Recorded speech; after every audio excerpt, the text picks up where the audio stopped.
What was the most messed up thing you saw at your school? Back when I was in middle school, in a pretty nice area, one of my fellow semi-nerds, let's call him Tommy, decided he would break full-time into the cool kids clique, and his plan to do it was to become a bully. His chosen target, Mikey, the quiet special needs kid with cerebral palsy. So Tommy goes up to Mikey and starts picking on him to start a fight.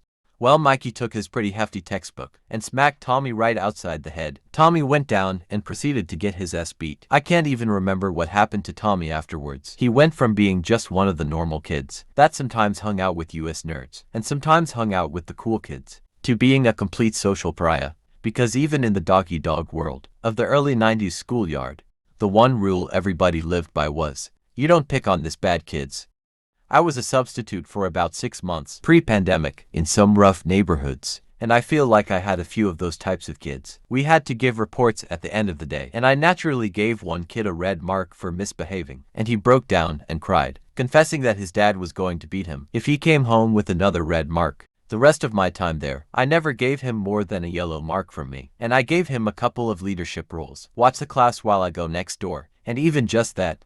Turned the class menace into the class lead. Watching his attitude switch over the fact that I gave him a chance was easily my most rewarding moment there. When I was a teacher years ago, I had one quarter grade student who was an absolute nightmare, hitting other kids, throwing all the stuff from his desk all over the room for no reason, cussing out teachers, etc. I hated that kid, but I tried to keep in mind that it wasn't the kid's fault. Society had failed him. He had no dad. His mom was an alcoholic drug addict, and he lived in poverty fending for himself. Though I'm not religious, I would say a fucking thank you Jesus prayer on the days he didn't come to school. Those actually were pretty rare. I suspect he usually managed to get himself on the bus and get to school because it was the only place he got any food. After a while, I was somehow able to get his mom to come in for a conference to talk about the situation. She came in drunk and started yelling at me that I was a dumb motherfucker who was picking on her son. This went on until the principal came in and pulled her by the arm out of the room. So the days went along. One day after school, I was straightening up the room and noticed there was some writing on one of the books I had set up as a part of a little classroom library. This was a poor school district. There weren't a lot of books available to the kids, so I had brought in a bunch of my own favorite childhood books, Charlotte's Web, the Narnia books, etc. I started looking through them and saw that the awful kid, I easily recognized his writing, had written "fuck you," and then on a bunch of the pages, and multiple books. I had a bit of a meltdown that evening. But the days went on. One day the kid got angry about something and started picking up chairs and hurling them across the room. He wouldn't stop no matter what I said to him. He almost hit a girl in the head with a chair, so I grabbed him by the arm and basically started dragging him down to the school office. The whole time he's trying to hit me in the nuts and screaming that I can't touch him. He's going to sue me, blah blah blah. We were on the second floor and we had to go down a flight of stairs to get to the office. Right as we were almost to the steps, he managed through his flail and hit me in the crotch. Oh man, I'll be honest, I came so close to ruining my life right then, because I just about chucked that kid down the stairs. It was like 20 steps too. We both would have been royally fucked. I didn't do it though. Instead, about a week later, I had a panic attack.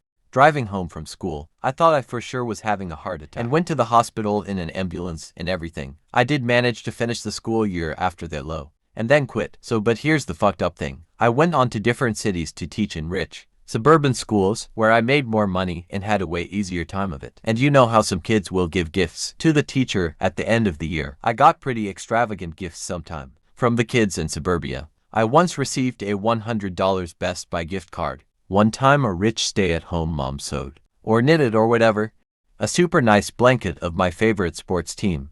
Those were all great, but were forgotten about pretty quickly. I don't teach anymore, but the one gift I ever received from a student that I still have, visit chipped and broken, little ceramic tiger, that kid that I almost chucked down the stairs, gave it to me on the last day of school. He put it in my hand without saying anything, and walked away.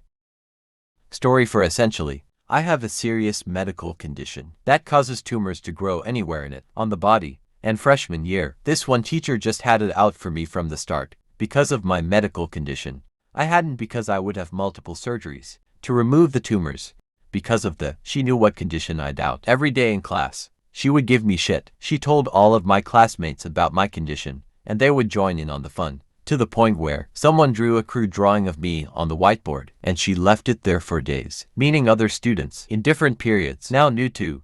She verbally harassed me over it, let other students verbally harass me over it. She watched another student who sat behind me use a lock to lock my right foot, where I have what they call aplex-form fibroma, which is a huge clump of tumor cells between the loop of my shoe, in the middle of the underside of the desk, and she threw a book in my head. The worst part was, this was in the 90s, and nobody believed a teacher could ever behave that way, including the principal, the superintendent, and my parents, so I did the only thing I could. I took an old mini tape recorder to class and waited, and it only took a day for the fun to happen. When she was done doing her thing, I had stopped and tore into her, and got suspended. I also decked the pass, who locked my foot to the desk a few days prior, on my way at the door, and broke his nose.